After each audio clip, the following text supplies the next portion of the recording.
نحمده ونصلي على رسوله الكريم أما بعد فأعوذ بالله من الشيطان الرجيم بسم الله الرحمن الرحيم وما خلقت الجن والإنس إلا ليعبدون صدق الله مولانا العظيم हज़रत मुफ्ती शफी साहब रहमतुल्लाह अलैह बोलतें क्यों ना हो रोज़े अज़ल से हो चुकी तक़सीम कार,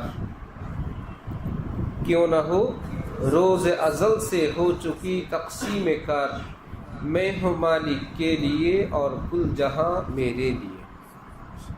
আমি আল্লাহর হয়ে থাকবো না, বন্দিগি করব না, তো কেন করব না? আমাদের তো সেই জন্মের বহু পূর্বেই দায়িত্ব কর্ম বন্টন হয়ে গেছে, কে কি করবে কথা হয়ে গেছে। मैं हूँ मालिक के लिए और कुल जहां मेरे लिए।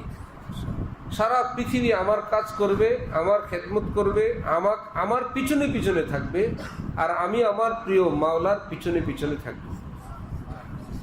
সারা পৃথিবী আমার, আমি আল্লাহর। এভাবে দায়িত্ব বন্টন হয়েছে। এভাবে নয় যে সারা পৃথিবী আমার, আমি সারা পৃথিবীর, বরং সারা পৃথিবী আমার দিকে ছুটবে, আমি প্রিয় মাওলার দিকে ছুটব।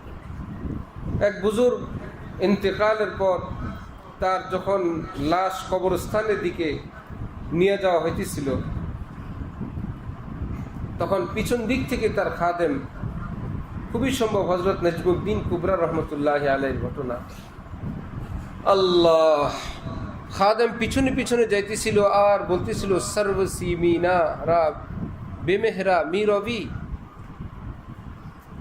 বসহরা মি রবি সফ बेमेहरी के बेमा मी रवि, ऐ तमाशा गाहे आलम रोए तू, तू पूजा बहरे तमाशा मी रवि। যে আজব আশ্চর্যের কথা, আমরা দুইজন না একত্রিত ছিলাম সারা জীবন, এত নিষ্ঠুর আপনি আজকে আমাকে রেখে একা চলে রওনা হলেন। আমরা একত্রিত ছিলাম, আজকে আপনি আমাকে রেখে একা একা রওনা হয়ে গেলেন। আপনার কাছে জিজ্ঞাসা, সারা দুনিয়া আসে আপনার কাছে আপনাকে দেখার জন্য, আপনি কোথায় রওনা হয়েছেন? আপনি কাকে দেখার জন্য আবার কোথায় রওনা হয়েছেন? কাফনের কাপড়ের ভিতর থেকে শাহাদাত আঙ্গুল উঠছে। সারা পৃথিবী আমাকে দেখতে আসে, আমি তো সারা পৃথিবীর না, আমি যার। এশকিমান পয়দাও দিলবর না পদীপ, দর্দ আলম ই চুনি দিলবর কে দিদ। আমার সেই প্রিয়জনকে দেখার জন্য আমি রওনা হয়েছি। সবাই সবার প্রিয়জনকে দেখুক, সারা পৃথিবী আমাকে দেখছে, আমার প্রিয়জনকে দেখার জন্য আমি রওনা হয়েছি। আল্লাহ। হযরত খাজা আজিজুল হাসান মজজুর রহমতুল্লাহ আলাইহি বলতেন, দিল আজল সে থা কোই আজ কা শায়দাই হ্যায়। আমরা নতুন এই পৃথিবীতে, আমাদের রূহ আত্মাটা তো আজকের না। আমার জন্ম যবে, আমার আত্মার জন্ম তো তবে না। दिल अज़ल से था कोई आज का शैदाई है, थी जो दुख पुरानी वो उबर आई है। অনেকে জানবা বয়স হলে ডাক্তারের নিকট গেলে প্রশ্ন করে, আপনি কি ছোটবেলায় ব্যথা পাইছিলেন, অ্যাক্সিডেন্ট করছিলেন, থেতলাইছিল কোমরের কোনো জায়গা? তখন বলে জি হ্যাঁ, সেই ছোটবেলায় একটু ব্যথা পাইছিলাম, এত ভালো হয়ে গেছিল, আর ছিল না। বলে যে ছিল না, সেটাই এখন দেখা দিছে, সেই ব্যথাটা এখন দেখা দিছে। হযরত খাজা আজিজুল হাসান মজজুব বলেন, বান্দা যে আল্লাহর জন্য ব্যথিত অন্তর নিয়ে আহ আহ করে, অন্তরে ব্যথিতা অন্তর নিয়ে আল্লাহকে ডাকে, অন্তরে আল্লাহ পাকের জন্য এক টান টান লাগে, এই আল্লাহর জন্য অন্তরের এই ব্যথা, এটা নতুন না। সেই রূহের জগতে যে আল্লাহকে দেখছিল, বড় ভালো লাগছিল, সেই পুরান ব্যথা এখন ভাষা দিচ্ছে। সুবহানাল্লাহ ওয়া বিহামদিহি। দিল আজল সে থা কোই আজ কা শায়দাই হ্যায়। বিষয়টা তো আজকের না, অনেক পুরাতন। থি জো দুঃখ পুরানি, সেই পুরাতন ব্যথা ও উবার আই হ্যায়, সেটা ভাষা দিছে। এই জন্যই বান্দা সেজদার জন্য লুটে পড়ে, অস্থির হয়ে যায়। আহা, মুমিন নামাজ না পড়লে হাজার চেষ্টা করুক, নফস শয়তানের ধোকায় ভিতরে তার শান্তি লাগে না। অস্থির টেনশন, যে ভিতর থেকে ঈমান আত্মা তখন তাকে বারবার কেবল বাধ্য করতে থাকে, অস্থির বানায় তোলে যে আল্লাহর সামনে একটু মস্তকটা অবনত করবেন না, একটু কপালটা ফেলবেন না, আল্লাহর সঙ্গে কি আমার মুলাকাত করাবেন না, সুবহান রব্বিয়াল আজিম রব্বিয়াল আলা কি আজকে শুনবো না। ভিতর থেকে একটা অস্থিরতা, সেটা প্রকাশ করতে গিয়া এক একজন এক একটা বলে, নামাজ না পড়লে অস্থির লাগে, বলে না ভাই মাথার উপর অনেক বড় একটা বোঝা, ভাই ইত্যাদি ইত্যাদি। ভাষা তো নাই, কি করবে, বুঝাইতে পারে না। আসলে ভিতর থেকে ঈমান কেবল চায় যে আমি রব্বুল আলামিনের কদমে একটু লুটায় পড়ি, এটাই আমার ভালো লাগে। সুবহানাল্লাহ। যাই হোক নাই হোক ভাই, আয়াত পড়ছি, রব্বুল আলামিন বলছেন আমি তোমাদেরকে কেবলমাত্র আমার ইবাদতের জন্য সৃষ্টি করলাম। কারো বাড়িতে কাজের লোক থাকে, সে খায় লয় করে, ওই বাড়িতে কি খাওয়ার জন্য থাকে, পড়ার জন্য থাকে, কত কিছু করে, কিন্তু সে জানে আমার এখানে ডিউটি এই বাড়ির কাজ করা, এই কাজের জন্যেই। কেউ বিদেশে যায়, সেখানেও সে অনেক কিছু করে, কিন্তু সে জানে আমি এখানে খাইতে পড়তে আসি নাই, আমি এখানে কাজ করতে আসছি। ঠিক এই পৃথিবীতে আল্লাহ পাক মানুষকে পাঠাইছেন খাওয়া পড়ার জন্য না, কোনো কাজে পাঠাইছেন। মূল কোনো ডিউটি আছে, সেই ডিউটির জন্য আগে পরে একটু অন্যান্য কাজ কর্ম দায় দায়িত্ব থাকে।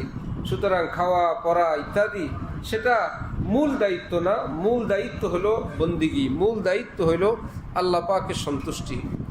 আরেক বুজুর্গ বলেন যে দর্দে দিল কে ওয়াস্তে पैदा किया इंसान को, दर्द दिल के वास्ते पैदा किया इंसान को, वरना ताअत के लिए कुछ कम न थे कर्रूबियाँ। আল্লাহ পাকের শুধু তসবিহ তাহলিল ইত্যাদি আদায়ের জন্য এ তো ফেরেশতারাই যথেষ্ট ছিল, আবার মানব জাতি সৃষ্টির কি প্রয়োজন ছিল? ব্যথা ভরা অন্তর নিয়ে আল্লাহকে ডাকা, এটা ফেরেশতার কপালে নাই। শুনতেছেন? ব্যথা ভরা অন্তর নিয়ে, প্রেম ভালোবাসা নিয়ে, হারাম জগৎ থেকে ভিন্ন থেকে আল্লাহকে ডাকা, এটা ফেরেশতার কপালে নাই। এটা কার ভাগ্যে আছে? মানুষের। এই ব্যথিত অন্তর নিয়ে আল্লাহকে ডাকা, চোখে পানি থাকবে, রব্বুল আলামিনের দুয়ারে হাত তোলা থাকবে, আর কেবল বলবে मैं जब नहीं हो किसी का उन्हीं का हुआ जा रहा हूँ। আমি আর কারো না, হে আল্লাহ আমি শুধুই আপনার। আল্লাহ আমি আর কারো না, শুধুই আপনার। আমি আর কারো না, এটা হইল লা ইলাহা, আর শুধুই আপনার ইল্লাল্লাহ। সুবহানাল্লাহ। লা ইলাহা, আমি আর কারো না, তো তুমি কার? ইল্লাল্লাহ, হে আল্লাহ আমি শুধুই আপনার। जब नहीं हो किसी का तो क्यों हो किसी का, আমি তো আর কারোর না, কেউ আমার কিছু দিতে পারে না। কে পারে তোমাকে? আমার আল্লাহ পারেন। উনহি কা হুয়া যা রাহা হো, আমার প্রিয় আল্লাহর আমি। ইন্না লিল্লাহি ওয়া ইন্না ইলাইহি রাজিউন, কারো ইন্তেকাল হয়ে গেল, সবাই মিলে দোয়া পড়ি, আরে সে এবং আমরা ইন্না লিল্লাহ, আমরা সকলেই তো আল্লাহর মালিকানা সম্পদ। ইন্না লিল্লাহ, আমরা সকলেই আল্লাহর। ওয়া ইন্না ইলাইহি রাজিউন, আচ্ছা সে রওনা করে মালিকের কাছে চলে গেছে, ঠিক আছে সে গেছে, আমরাও আসছি। ওয়া ইন্না ইলাইহি রাজিউন, সবাই মালিকের। আচ্ছা তিনি মালিকের কাছে ফিরে গেছেন, ওয়া ইন্না ইলাইহি রাজিউন, আমরাও ফিরে যাব মালিক যখন ডাক দিবেন। হাকিমুল উম্মত হযরত থানবী বলেন, কারো 2 তাকের আলমারি, বাইর থেকে বিভিন্ন জায়গা থেকে তিনি বিভিন্ন জিনিস নিয়ে আসেন, নিচের তাকে রাখেন। এখান থেকে কোনো বস্তু মাঝে মাঝেই উপরের তাকে রাখেন, কারোর কোনো প্রশ্ন করার অধিকার নাই। আলমারি আমার, সামান আমার, আমি আগের পরের যেটাকে ইচ্ছা উপরে উঠে রাখবো। আজকে আনছেন, আজকে উঠে রাখছেন, আরেকটা 6 মাস যাবৎ নিচে পড়ে আছে, সেটা আমার ইচ্ছা। হযরত থানবী বলেন, আল্লাহরও একটা আলমারি আছে, সে আলমারির 2 তাক, নিচের তাকের নাম দুনিয়া, উপরের তাকের নাম আখিরাত।